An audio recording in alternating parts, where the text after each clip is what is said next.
एक बार की बात है। किसी जंगल में एक कौवा रहता था। वह बहुत ही खुश था क्योंकि उसकी ज़्यादा इच्छाएं नहीं थी। वह अपनी ज़िंदगी से संतुष्ट था। लेकिन एक बार उसने जंगल में किसी हंस को देख लिया और उसे देखते ही सोचने लगा, यह प्राणी कितना सुंदर है। ऐसा प्राणी तो मैंने पहले कभी नहीं देखा। इतना साफ और सफ़ेद। यह तो इस जंगल में औरों से बहुत सफ़ेद और सुंदर है, इसलिए यह बहुत खुश रहता होगा। कौवा हंस के पास गया और पूछा, भाई तुम इतने सुंदर हो इसलिए तुम बहुत खुश होगे।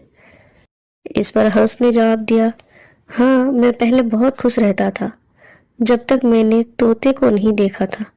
उसे देखने के बाद लगता है कि तोता धरती पर सबसे सुंदर प्राणी है। हम दोनों के शरीर का तो एक ही रंग है, लेकिन तोते के शरीर पर दो दो रंग है। उसके गले में लाल रंग का घेरा है। वह सुर्ख हरे रंग का था। सच में वह बेहद खूबसूरत था। अब कौवे ने सोचा कि हंस तो तोते को सबसे सुंदर बता रहा है, तो फिर उसे देखना होगा। कौवा तोते के पास गया और पूछा, भाई तुम तो दो दो रंग पाकर बहुत खुश होगे। इस पर तोते ने कहा, हाँ मैं तब तक खुश था जब तक मैंने मोर को नहीं देखा था। मेरे पास तो दो ही रंग है, लेकिन मोर के शरीर पर तो कई तरह के रंग हैं। अब कौवे ने सोचा, सबसे ज्यादा खुश कौन है, यह तो मैं पता करके ही रहूंगा। इसलिए अब मोर से मिलना ही पड़ेगा। कौवे ने मोर को जंगल में ढूंढा, लेकिन उसे पूरे जंगल में एक भी मोर नहीं मिला।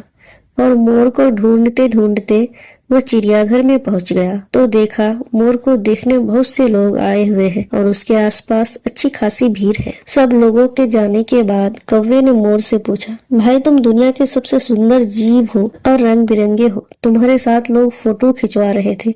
तुम्हें तो बहुत अच्छा लगता होगा और तुम तो दुनिया के सबसे खुश जीव होगे।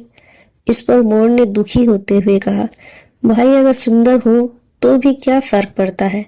मुझे लोग इस चिड़ियाघर में कैद करके रखते हैं, लेकिन तुम्हें तो कोई चिड़ियाघर में कैद करके नहीं रखता। तुम जहाँ चाहो अपनी मर्जी से घूम फिर सकते हो।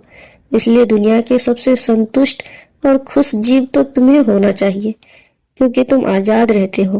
कौवा हैरान रह गया, क्योंकि उसके जीवन की अहमियत कोई दूसरा बता गया।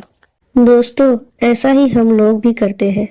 हम अपनी खुशियों और गुणों की तुलना दूसरों से करते हैं, ऐसे लोगों से जिनका रहन सहन का माहौल हमसे बिल्कुल अलग होता है। हमारी जिंदगी में बहुत सारी ऐसी चीजें होती हैं जो केवल हमारे पास होती है, लेकिन हम उसकी अहमियत समझकर खुश नहीं होते। लेकिन दूसरों की छोटी खुशी भी हमें बड़ी लगती है, जबकि हम अपनी बड़ी खुशियों को इग्नोर कर देते हैं।